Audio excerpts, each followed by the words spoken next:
Dear students, आज हम Anthoceros में फीमेल रिप्रोडक्टिव पार्ट आर्चिगोनियम की स्टडी करेंगे।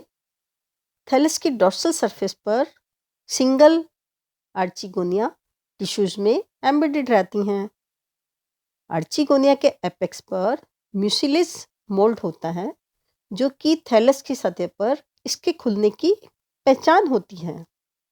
आर्चिगोनिया का डेवलपमेंट ग्रोइंग पॉइंट के जस्ट पीछे नियमित या रेगुलर रोज में अग्राभिसारी क्रम यानी कि एक्रोपिटल ऑर्डर में होता है। कहने का तात्पर्य यह है कि ओल्ड आर्चिगोनिया बेस पर और यंग आर्चिगोनिया थैलस के एपेक्स पर डेवलप होती हैं। उभयलिंगाश्री स्पीसीज यानी कि मोनोसिस स्पीसीज में आर्चिगोनिया का डेवलपमेंट एंथीडिया के डेवलपमेंट होने के बाद उसी थैलस पर होता है। Development of archegonium. आर्चिगोनिया के डेवलपमेंट की स्थिति को हम डायग्राम में देख सकते हैं। थैलस के ग्रोइंग पॉइंट के जस्ट पीछे डॉर्सल सरफेस की सुपरफिशियल सेल आर्चिगोनियल इनिशियल सेल की तरह वर्क करती हैं। ये सेल सघन, साइटोप्लाज्मी और स्पष्ट केंद्रक युक्त होती हैं। मेहरा और हाडा साइंटिस्ट के अनुसार ये सीधे ही प्राइमरी आर्चिगोनियल सेल्स का कार्य करती है, परंतु कैंपवेल के अनुसार इसमें एक ट्रांसवर्स डिवीजन होता है, जिससे कि दो सेल्स बनती है। ऊपर की सेल्स प्राइमरी आर्चिगोनियल सेल्स और नीचे यानी कि आधार की या भीतर की ओर प्राइमरी स्टॉक सेल बनती हैं। प्राइमरी आर्चिगोनियल सेल में फर्दर 3 वर्टिकल डिवीजन होते हैं। तीनों ही विभाजन के द्वारा 3 परिधीय जैकेट इनिशियल सेल्स तथा एक केंद्रीय प्राइमरी एक्सियल सेल्स बनती हैं। प्राइमरी एक्सियल सेल्स में अब एक ट्रांसवर्स डिवीजन होता है, जिससे 2 सेल्स बनती हैं।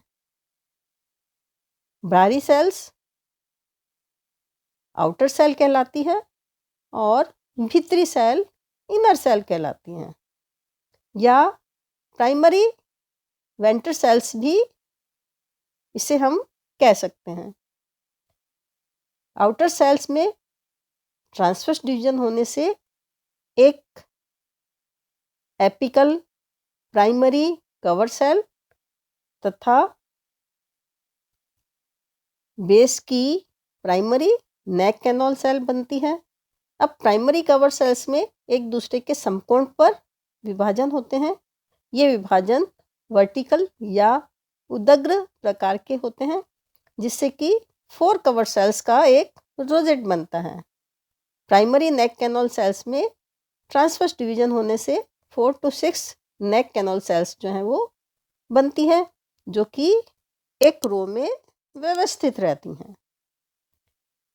प्राइमरी वेंटर सेल अनुप्रस्थ या ट्रांसवर्स डिवीजन के द्वारा 2 सेल्स बनाती है। ऊपर की सेल वेंटर कैनोल सेल और नीचे की सेल या आधार की सेल एग कहलाती है या एग का निर्माण करती है। अब जैकेट इनिशियल सेल्स में वर्टिकल डिवीजन होने से 6 कोशिकाएं बनती हैं। इनमें से प्रत्येक कोशिका में एक अनुप्रस्थ या ट्रांसवर्स डिवीजन होने से 6 कोशिकाओं के 2 टायर्स बन जाते हैं। ऊपरी टायर की कोशिकाएं अनुप्रस्थ या ट्रांसवर्स डिवीजन से 6 वर्टिकल सेल्स पंक्तियों की एक स्तरीय नेक जैकेट बनाती हैं तथा निचले टायर की कोशिकाएं ट्रांसवर्स व वर्टिकल डिविजन्स के द्वारा वेंटर या अंडधा के चारों तरफ एक जैकेट का निर्माण कर देती हैं।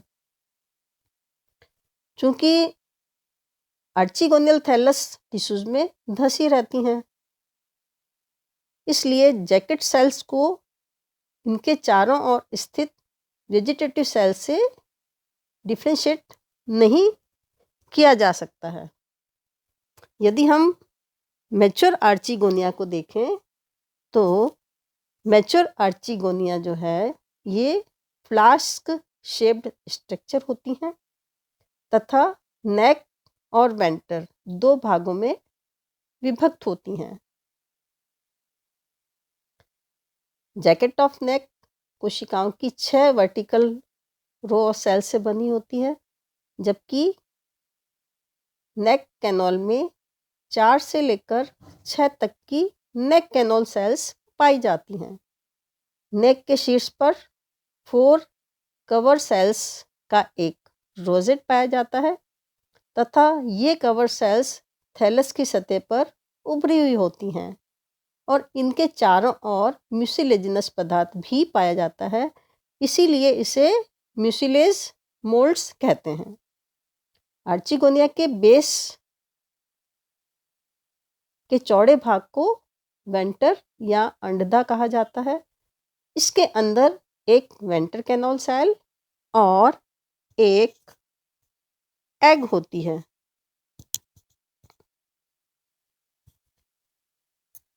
फर्टिलाइजेशन। आर्चिगोनिया के मैच्योर होने पर नेक कैनोल सेल और वेंटर कैनोल सेल ये दोनों ही विघटित हो जाती है और एक म्यूसिलेजिनस सब्सटेंसेस बनाती है। ये म्यूसिलेजिनस सब्सटेंसेस वाटर को एब्जॉर्ब करके फूल जाता है, जिसके दबाव से चारों कवर सेल्स एक दूसरे से सेपरेट हो जाती हैं तथा आर्चिगोनिया का माउथ खुल जाता है।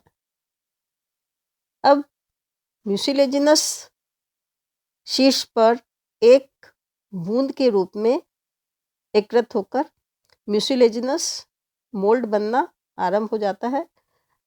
वाटर में तैरते हुए लार्ज नंबर ऑफ स्पर्म या एंथीरोजॉइड्स इस म्यूसिलेजिनस मोल्ड्स में फंस जाते हैं तथा नेक से होकर एग तक पहुंच जाते हैं। इनमें से सिर्फ एक स्पर्म या एंथीरोजॉइड्स ही एग या अंड से संयुक्त होकर 2x या डिप्लॉइड जाइगोट का निर्माण करता है। फर्टिलाइजेशन एग या अंड आकार में वृद्धि कर वेंटर की कैविटी को पूरी तरह से घेर लेता है तथा अपने चारों ओर एक भित्ति स्त्रावित कर ओस्पोर या जाइगोट में परिवर्तित हो जाता है या कन्वर्ट हो जाता है। इस तरह से फर्टिलाइजेशन प्रोसेस कंप्लीट होता है। अब हम नेक्स्ट क्लास में स्पोरोफिटिक फेज के बारे में पढ़ेंगे।